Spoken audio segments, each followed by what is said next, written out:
Ya, baik. Assalamualaikum warahmatullahi wabarakatuh. Eh, Suaranya bisa masuk, jelas terdengar. Waalaikumsalam warahmatullahi wabarakatuh. Waalaikumsalam warahmatullahi wabarakatuh. Terdengar jelas, Pak.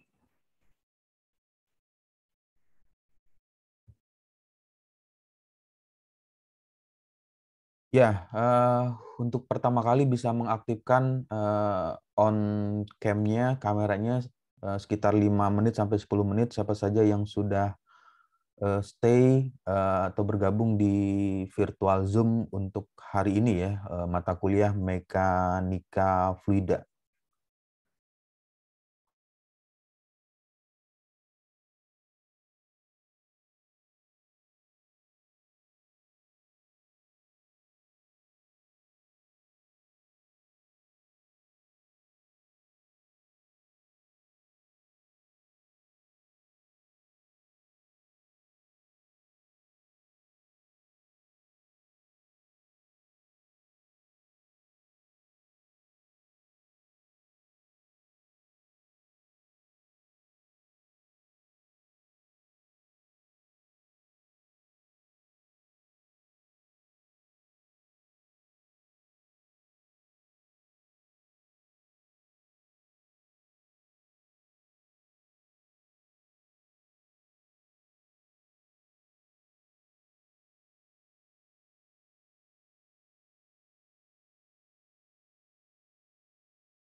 Ya, yang sudah bergabung di virtual Zoom ada 35 ya, ada 35 partisipan dari totalnya untuk kelas besar, kelas A, B, dan C. Itu kalau dari sistem yang terregistrasi ada 49 ya. Oke, di hari ini eh, kita akan membahas mengenai kelanjutan ya, sesi diskusi atau kelanjutan dari pertemuan dari minggu sebelumnya yang sudah membahas mengenai fluida, ada fluida Newtonian, kemudian ada fluida non Newtonian.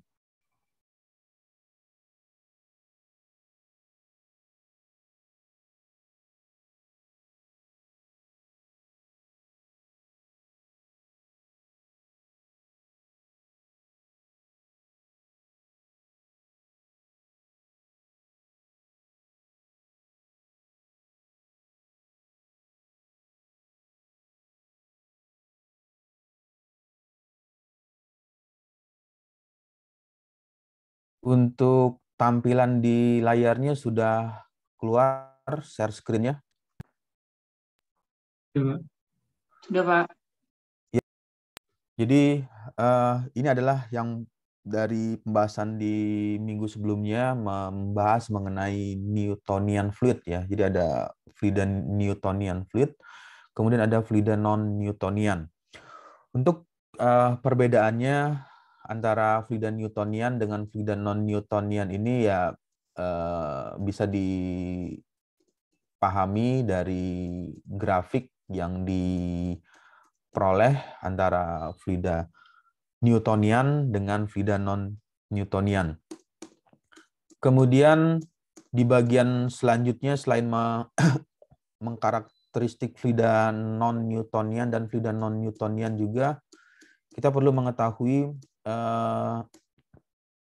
beberapa hal mengenai sifat-sifat dari fluida. Yang pertama itu ialah fluida tidak mampu menahan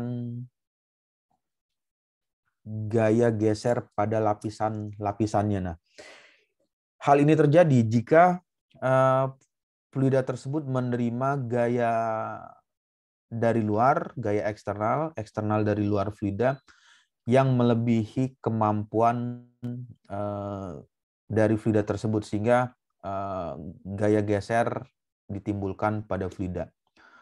Lalu deformasi sebanding dengan tegangan geser. Artinya fluida akan mengalami perubahan dalam arti bisa berubah secara bentuk, secara ukuran, yang awalnya misalnya berbentuk lingkaran, kemudian dikompresi dengan media yang lain, bisa saja dia berubah bentuk menjadi bentuk media segitiga atau berbentuk segi empat. Deformasi sebanding dengan tegangan geser. Nah, lalu bagaimana relasi hubungan deformasi dengan tegangan geser untuk fluida yang tadi?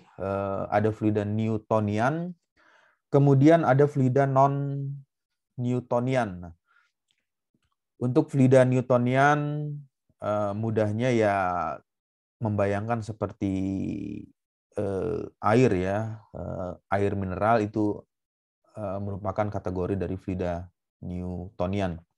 Kemudian untuk fluida non-Newtonian yang di minggu sebelumnya sudah banyak diceritakan berbagai macam jenis fluida non-Newtonian seperti ada pasta, jelly, kemudian lumpur, polimer, dan lain sebagainya. Lalu perubahan densitas kerapatan. Ini yang dimaksud dengan proses mampu mampat, atau kalau di bahasa lainnya ada proses compressible, uncompressible. Untuk fluida mampu mampat berarti bisa dikompresi. Dikompresi itu artinya bisa dikecilkan volumenya, compressible. Kemudian untuk fluida tak mampu mampat, fluida ini tidak bisa dikompresi, artinya uncompressible. Apa yang membedakan antara fluida mampu mampat yang dikompresi dengan yang tak bisa dikompresi, tak mampu mampat? Umumnya biasanya secara diketahui untuk fluida mampu mampat ini masuk ke dalam kategori fluida gas atau fluida udara ya. Gas O2, oksigen, H2, udara, nitrogen yang masuk ke dalam fase gas. Kemudian untuk fase tak mampu mampat masuk dalam kategori fluida cair, liquid, seperti mineral water, lumpur, kemudian yang fluida non-Newtonian. Ya. Lalu bagaimana membayangkan antara fluida incompressible? Share screen-nya bisa jelas terlihat untuk tampilannya? Lihat, Pak. Ya, ini adalah fluida incompressible, fluida yang tak mampu mampat. Kemudian untuk fluida compressible, fluida yang dapat dimampatkan. Gas, liquid untuk fluida tersebut.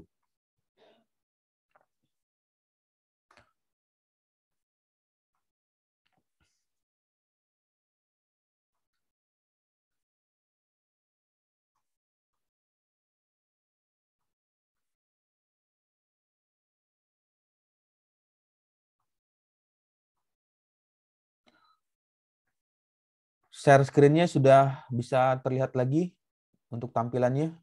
Bisa, Pak. Ya. Ilustrasinya nanti bisa dilihat di bagian ini ada fluida incompressible dan compressible.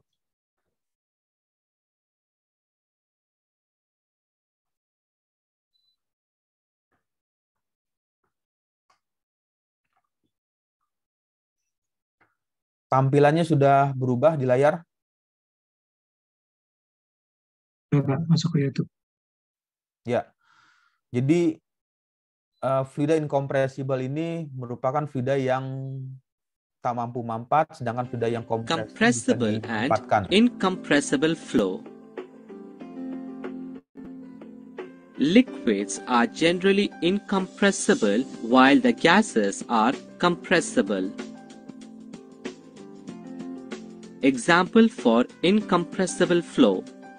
Liquids are incompressible fluid because the intermolecular distance is less in liquid than in the case of gas.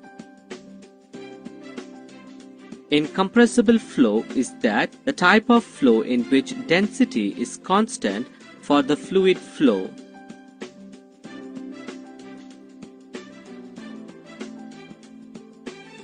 Example for compressible flow.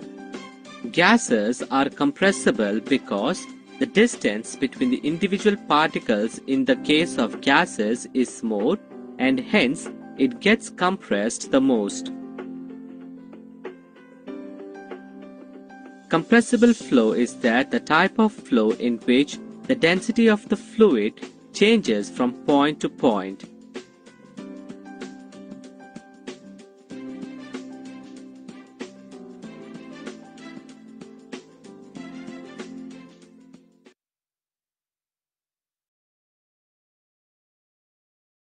Ya, jadi itu merupakan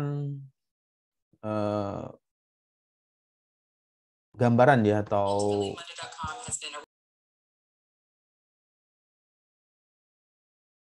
There are so many things that I've come to really love and enjoy and appreciate from Monday.com that have legitimately saved me hours, increased our.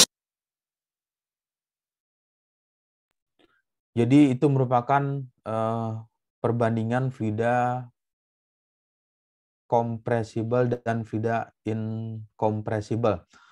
Untuk share screen-nya sudah bisa terlihat di layar. PowerPoint. Ya, jadi di bagian selanjutnya mengenai sifat dari fluida ini adalah nilai densitas, kerapatan atau massa jenis. Massa fluida per satuan volume kalau dituliskan ke dalam satuan dimensi ya, bilangan dimensi, M dengan notasi M besar, kemudian L dengan arti pangkat -3. Sehingga satuan yang dipergunakan untuk nilai densitas, kerapatan, atau massa jenis dari fluida tersebut menggunakan satuan kilogram per meter pangkat 3 ya, kilogram meter pangkat 3 atau koma lux fit pangkat 3. Nilai-nilai ini didapat bisa dirubah ke dalam bentuk dimensi karena kilogram dengan satuan massa sehingga disimbolkan M, lalu M pangkat 3 ini merupakan volume ya, volume dari fluida, artinya fluida tersebut dalam bentuk dimensi volume sehingga disimbolkan dengan L min 3 karena posisi peletakannya itu ke atas, yang awalnya seper berubah menjadi naik ke atas sehingga jadi negatif, yang awalnya positif menjadi negatif. Lalu bagaimana menghitung volume jenis? Untuk volume jenis nanti bisa dicari dengan persamaan ini, V sama dengan 1 per nilai rho atau 1 dibagi dengan densitas atau massa jenis dari fluida tersebut.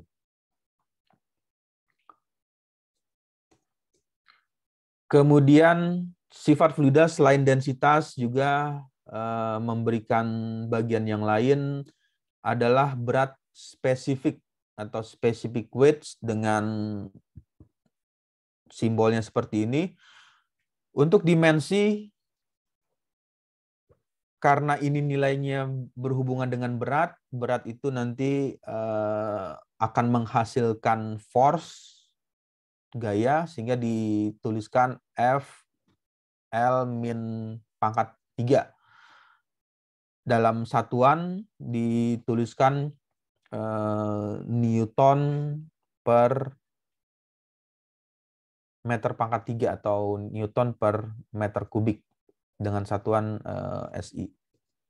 Ya, persamaan yang dipergunakan nanti bisa dihitung dengan menggunakan persamaan ini untuk mendapatkan atau mengetahui berapa nilai spesifik, berat spesifik dari fluida yang dipergunakan. Apakah menggunakan fluida Newtonian atau fluida non-Newtonian atau fluida compressible atau fluida uncompressible.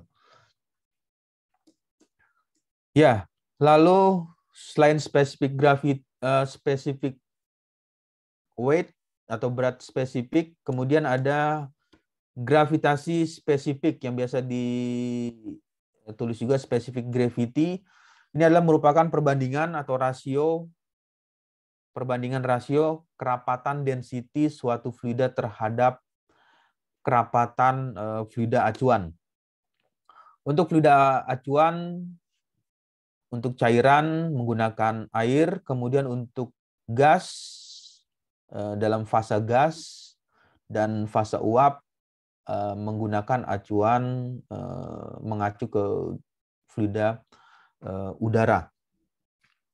Lalu bagaimana nilai specific gravity atau gravitasi spesifik untuk liquid cair?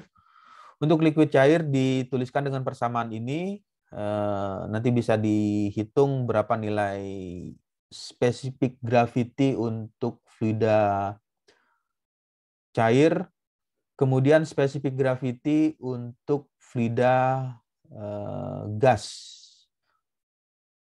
Nanti bisa didapatkan nilai gravitasi spesifik dari fluida tersebut. Ya, lalu sifat yang lain untuk fluida tersebut yang bagian ini menceritakan tentang gravitasi spesifik. Lalu bagian selanjutnya menceritakan modulus bulk, elastisitas dari fluida. Sifat ini biasanya digunakan untuk menentukan kemampumampatan. Jadi fluida tersebut bisa dimampatkan, artinya bisa dikompresi, kemudian volumenya bisa dikecilkan. Bayangkan saja misalnya yang awalnya volumenya 10, karena ada proses kompresi bisa berubah menjadi 5, atau bahkan bisa berubah menjadi nilai 2, nilai volumenya. Kemampumampatan compressibility suatu fluida dituliskan dengan persamaan dimensi F L min 2 ya, dengan satuan F-nya itu adalah force-nya ini kalau gaya ya, force atau gaya. Kalau satuan gaya ini dengan satuannya menggunakan Newton. L ini luas bagian yang mampu mampatkan atau yang dikompresi, bidangnya seperti apa, dengan satuan meter kuadrat, sehingga dituliskan dimensi satuannya itu untuk dimensi F dikali L min 2. Lalu bagian yang berikutnya nilai IF, ini merupakan nilai modulus bulk elastisitas fluida. Modulus bulk elastisitas fluida jika lebih besar dari fluida incompressible, tak mampu mampat. Berarti tak mampu mampat ini tidak bisa dikecilkan volumenya atau tidak bisa dimampatkan volumenya. Nilai dari modulus bulk gas tergantung pada jenis proses yang berlangsung. Ini ada arti isotermal, kemudian isentropik. Sehingga kalau dituliskan jika nilai IF-nya sama dengan nilai ini, maka masuk ke dalam fluida yang isotermal. Kemudian isentropik jika nilai IF sama dengan nilai K dikali dengan nilai P-nya. Ya, lalu bagian yang lain sifat dari fluida ini menceritakan tentang akustik.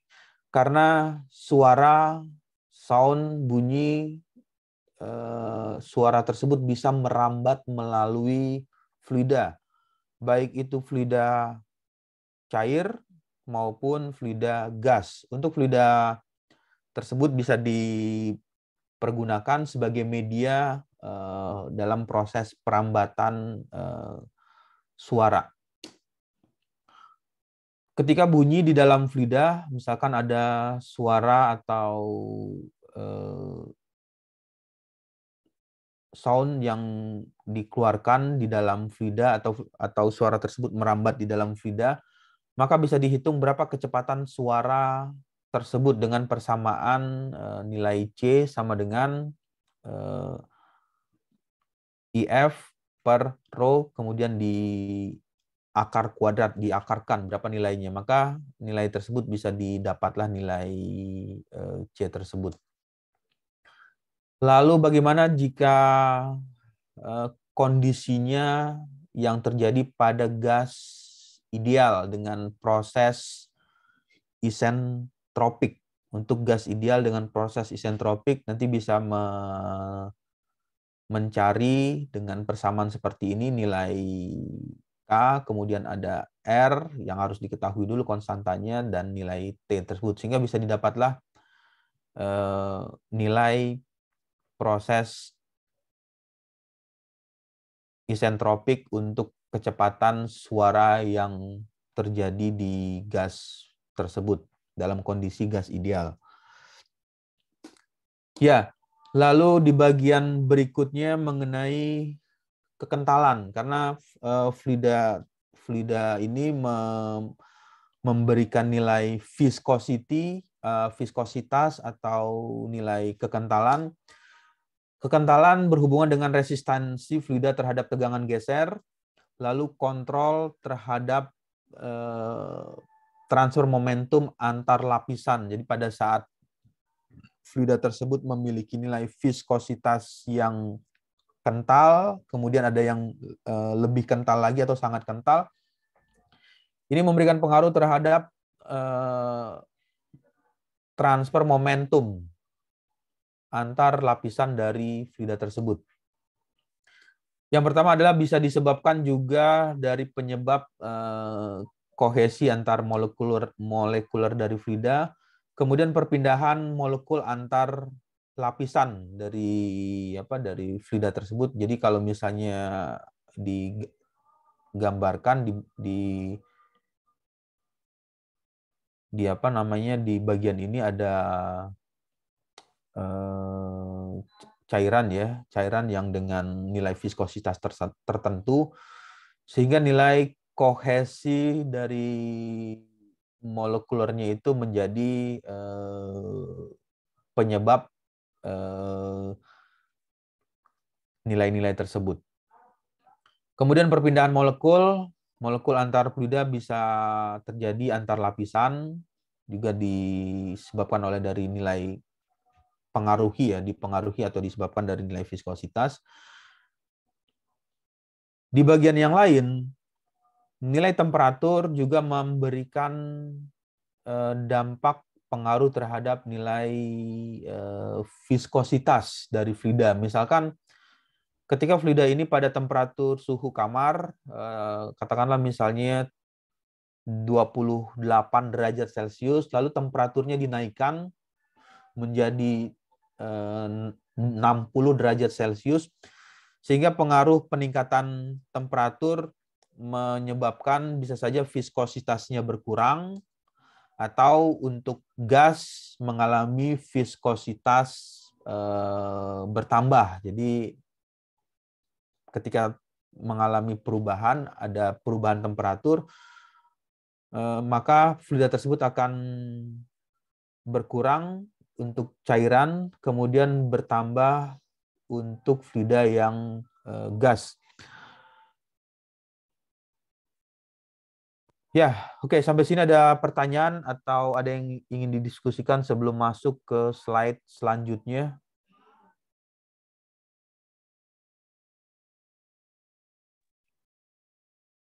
Izin tanya, Pak. Ya, Ya, Pak, balik ke poin viskositas ini, Pak. Viscosity ini, itu saya bingung sama penyebab, maksud dari penyebab kohesi molekuler sama perpindahan molekul antar lapisan, Pak. Sama maksudnya kontrol terhadap transfer momentum antar lapisan itu apa ya?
suaranya bisa jelas terdengar untuk suaranya? Benar, Pak? Ya, jadi yang tadi mengenai sifat fluida ya, sifat fluida itu ya salah satunya adalah berhubungan dengan viskositas. Viskositas ini kalau diartikan sebagai nilai kekentalan dari fluida tersebut, apakah fluidanya masuk dalam kategori kental, sangat kental atau sangat kental sekali atau encer.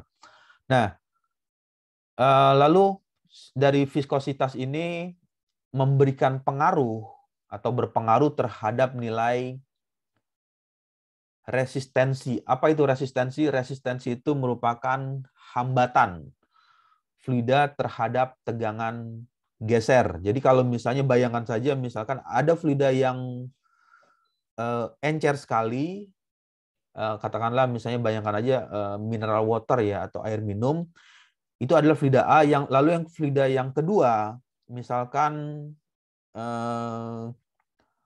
madu, cairan kental atau susu kental manis.